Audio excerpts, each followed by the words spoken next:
Hola amigos, nos vemos nuevamente desde las redes sociales en esta suerte de diálogo fecundo que tiene lugar desde la Galería Máxima. Nos vuelve a reunir y a convocar el arte cubano contemporáneo de uno de los creadores más floríferos y talentosos de nuestro catálogo. Tengo el inmenso placer y el gusto de recibir aquí a Douglas Pérez Castro. Bienvenido. Muchas gracias.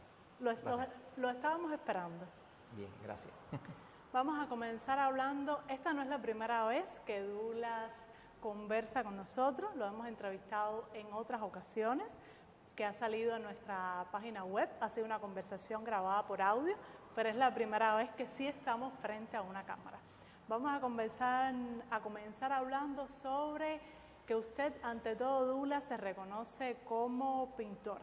¿Qué le hace escoger la pintura? ¿Qué le hace encontrar en la pintura que no es así en el performance, en la cerámica, en el grabado? ¿Qué riqueza tiene la pintura? Bueno, primero que nada hay que comenzar explicando que estas otras manifestaciones genéricas son parte de las bellas artes, dígase la escultura, dígase la cerámica, y realmente yo no concibo un divorcio completo de ello.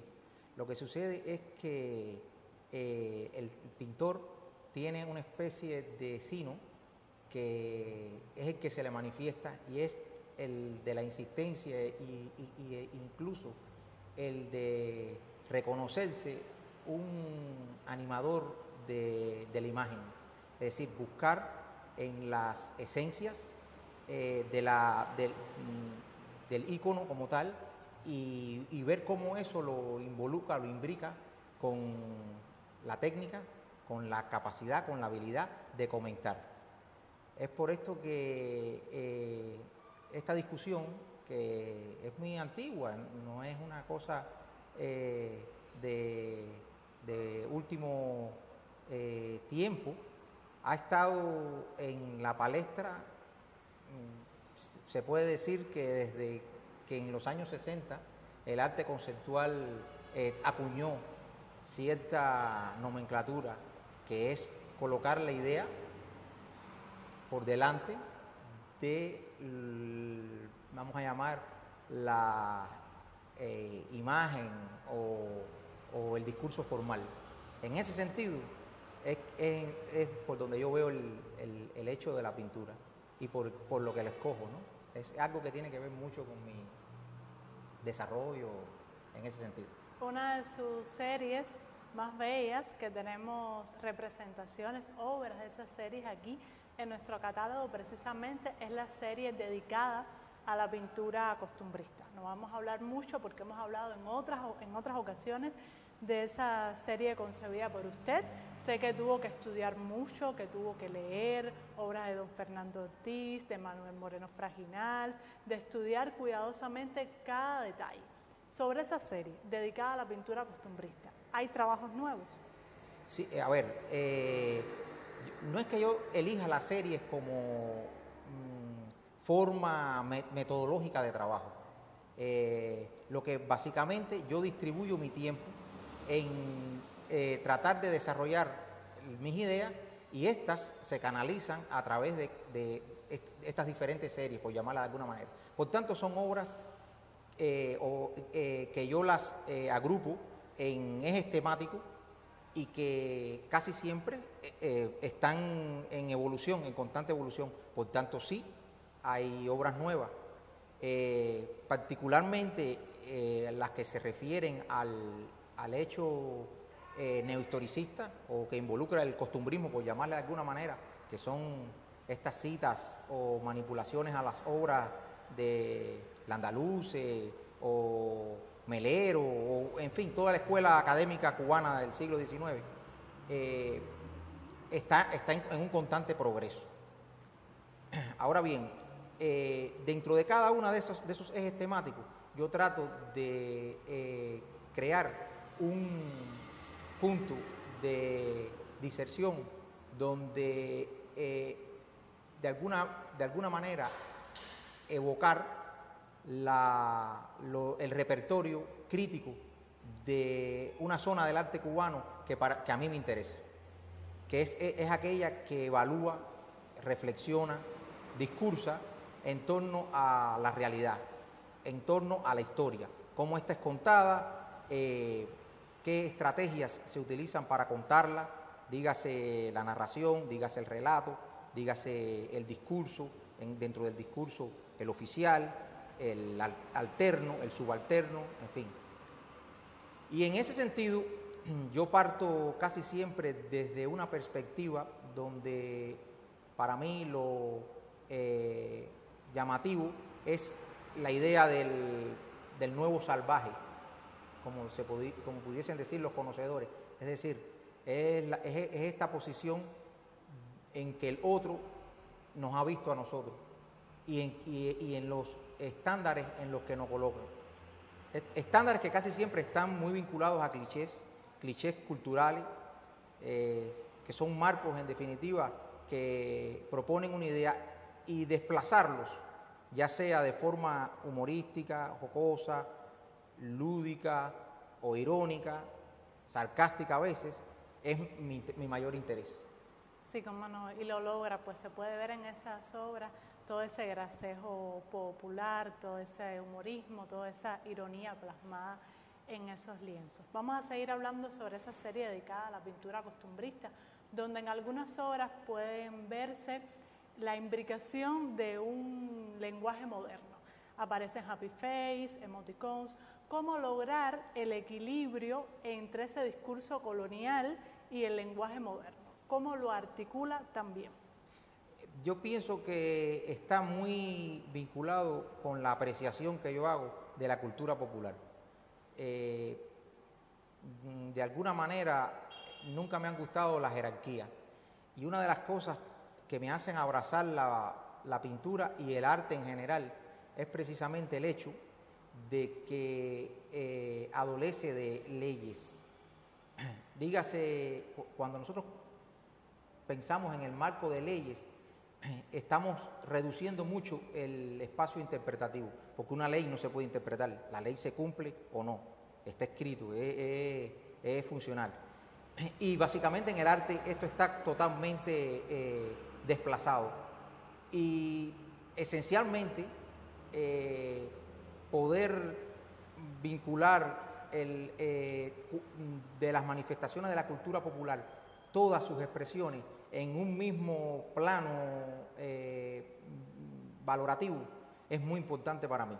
Así pues, en muchas de mis obras tiene tanta importancia la imagen y todo lo que representa de la Mona Lisa o las señoritas de Aviñón de Picasso, como lo puede ser un personaje de la cultura de la música popular como dígase el Tosco o Madonna. En fin, hay toda una intención de imbricar elementos que no son familiares y que en definitiva son lo que nos constituyen, son elementos constitutivos de nuestra identidad, que de alguna manera también hacen distinción en cuanto a las líneas de trabajo que la pintura puede proponer de alguna manera, ¿no? Vamos a aclararle a quienes nos están viendo ahora en este minuto que quienes deseen conocer sobre esta parte suya de la pintura costumbrista, pues pueden ir a nuestro sitio web www.maximacubar.com, y ahí en la versión en español que tenemos y en la inglés también, pues está esta entrevista dividida en dos partes donde usted explica bien todo ese proceso y cómo lo han influido varios artistas del siglo XX, ¿no? Y del siglo XIX. Entonces, cuando conversábamos anteriormente, usted me decía que su padre fue un humorista gráfico. ¿Cuánto hay en él, en las obras de Douglas Pérez Castro? Yo pienso que hay mucho. Yo, precisamente, esto conectándolo con lo que decía anteriormente, me ha llamado siempre mucho la atención el estatus que los humoristas gráficos, en este caso, voy a centrarme en el humor gráfico, tienen en un contexto como el nuestro, incluso junto con la fotografía o los historietistas, durante mucho tiempo se les discriminó el estatus de artista, simplemente por no tener una obra de tipo áurea, con matices de grandilocuencia que permitiesen establecer el intelectual orgánico ese con el que soñó Gramsci. Pero en esencia, cuando uno ve la obra y conoce la obra de muchos de estos humoristas, desde Roland Topor hasta Rafael Blanco, en nuestro contexto, uno se da cuenta que sí son grandes artistas y que de alguna manera convocan a una filosofía de vida que goza de un optimismo del cual yo soy cómplice también, y que de alguna manera se lo debo en gran medida a mi padre. Un elemento, Douglas, que llama la atención en su obra, en algunas de sus obras, es la concepción de los marcos. Son marcos de gran acabado, de gran factura, son marcos trabajados, que hay detrás precisamente pues una minuciosa labor. ¿Pudiera especificar más sobre este hecho? Bueno, sí, en el caso de esta particular línea de trabajo, está básicamente focalizada en las obras que tienen que ver con el proyecto El Quinto Infierno, donde yo voy a construir un cuadro objeto, es decir, sin dejar de ser una expresión bidimensional, me voy a concentrar desde el punto de vista visual y material en lo que es continuidad del cuadro, es decir, donde la tela y la pintura terminan, en ese pequeño espacio que hay entre lo pintado y la pared, que se especifica en un área, ya sea de madera, ya sea de plástico o de otro tipo de material, pues investigar de alguna manera subjetiva en la naturaleza de ese marco, de ese espacio. Y es por esto que viene, de alguna forma, mi intención de activar contenidos que están más vinculados con otro tipo de tradición, ya dígase la poesía o la literatura en este caso. ¿Por qué? Porque muchos de estos elementos son el resultado de un proceso de recuperación que yo voy haciendo de dichos marcos, de dicha madera. Es madera que ha sido de alguna manera descartada, y yo he tenido el cuidado de recuperar, reelaborar y presentar, exacerbando el sentido simbólico que tiene algo que precisamente que ha sido denostado o apartado por inútil. No queremos hablar mucho del Quinto Infierno porque se me ha adelantado un poco. Con esa pregunta quisiera cerrar, porque esa serie del Quinto Infierno está muy relacionada al futuro de Máxima en los próximos tiempos, porque precisamente va a ser una serie exposición que va a estar en físico aquí cuando las condiciones sanitarias lo permitan. Va a ser un hermoso regalo de Douglas Pérez Castro, que lo podrán vivir todos los seguidores y todos los amantes del arte cubano contemporáneo.